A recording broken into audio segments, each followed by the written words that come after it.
নিত্যানন্দ প্রভু নাম নিয়ে গেলেন কোথায় জানেন? যে গ্রামে কৃষ্ণ নাম বলা হয় না। সেটা কাদের গ্রাম? নবদ্বীপ ধামে। একটু আগে বলেছিলাম, বুঝতে পারেননি? কাদের গ্রাম? জগাই মাধায়ের মতো অত্যাচার্যময় মাতা, তাদের গ্রামে গিয়ে যেই কৃষ্ণ নামের স্লোগান উঠল, জগাই মাধাই বলে উঠল, সালা হরিনাম বন্ধ কর, এই বন্ধ কর। নিতাই আরো জোরে বললো, বলে যা, আরো জোরে বল, আরে বন্ধ কর। নিতাই আরো জোরে সম্মুখে দাঁড়িয়ে পতাকা উত্তোলন করে গাইলেন, হরে কৃষ্ণ কৃষ্ণ কৃষ্ণ হরে হরে হরে রাম রাম রাম হরে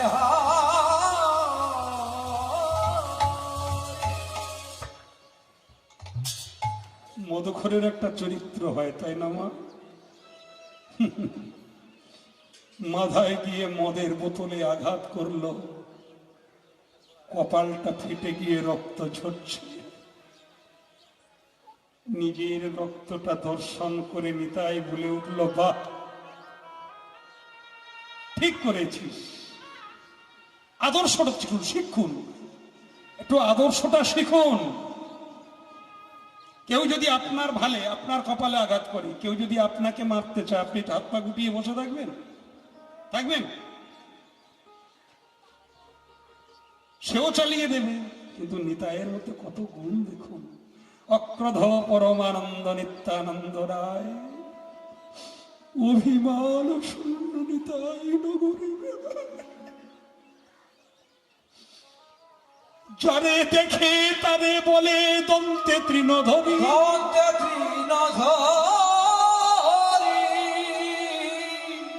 আমার কি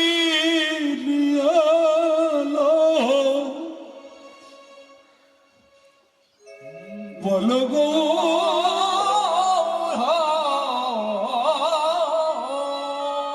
রজত কাঞ্চন যেন ধুলাতে লুটায়,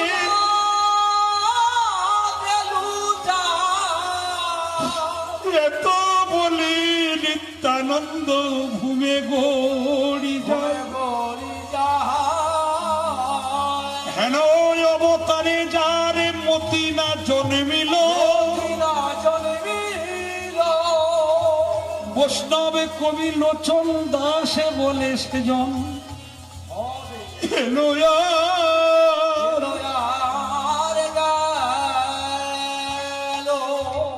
চরণ ধরতেছে।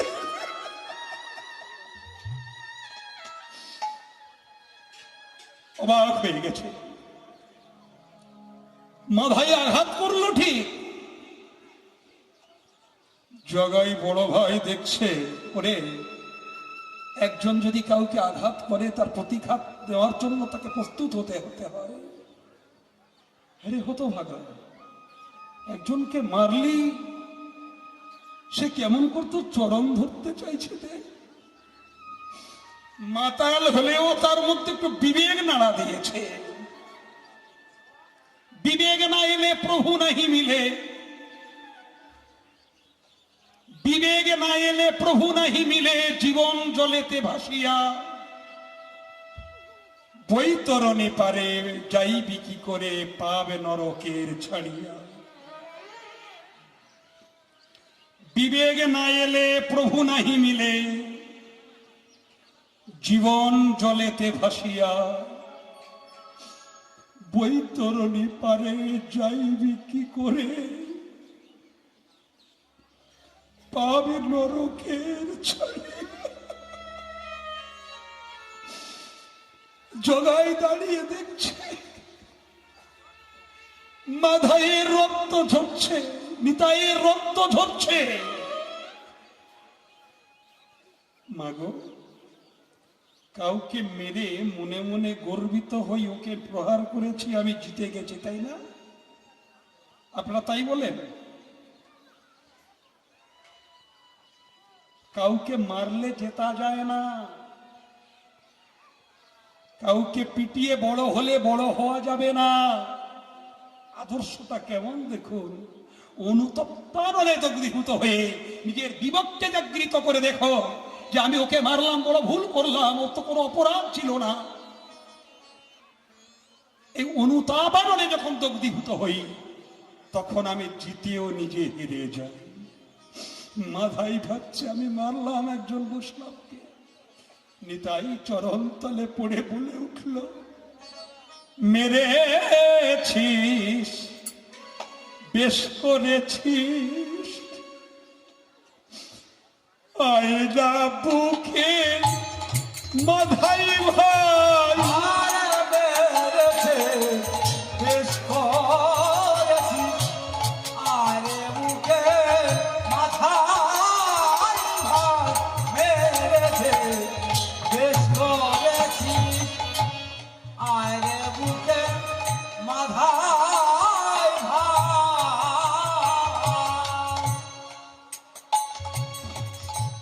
মেরেছিস।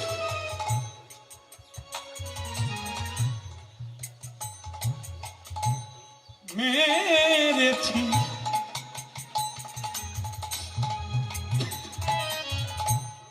বেশ করেছি,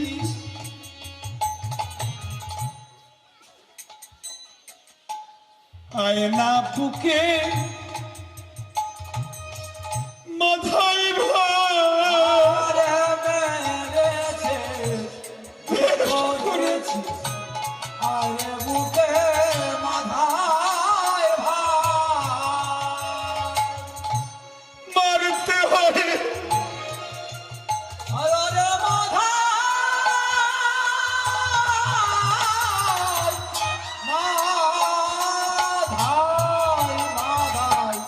মাথায়, মারতে হয়, আর তাতে কোনো ক্ষতি নাই, আরে মেরেছে, বেশ বেশ করেছি, করেছি, আরে বুকে হৃদয় পূর্ণ মেরেছে, বেশ করেছি, আরে বুকে মাথায় ভাই মেরেছে, বেশ করেছি। মারিতে হয়, তুই আরো মার, তাতে কোনো ক্ষতি নাই, আমার মারতে হয় আমার, তাতে কোনো ক্ষতি নাই, মেরেছিস, বেশ করেছিস, আরে বুকে মাথায় ভাই মেরেছিস, বেশ করেছিস। মদের নেশা ছুটে যাবে,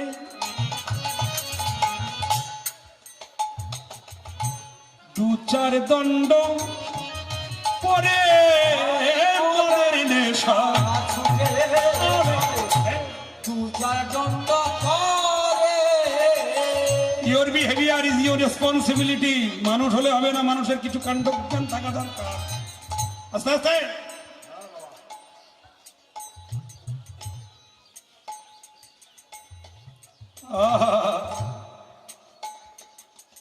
ত্রৈলঙ্গ স্বামী ন্যাংটা হয়ে বসেছিলেন 163 বছর। শিষ্য একটা ভালো সুন্দর কাপড় নিয়ে গুরুদেবের কাছে দিয়ে বলেছিলেন, গুরুদেব আপনি ন্যাংটা হয়ে বসে আছেন, আমাদের কেমন সেন্টিমেন্টে লাগছে, কাপড়টি আপনি পরুন।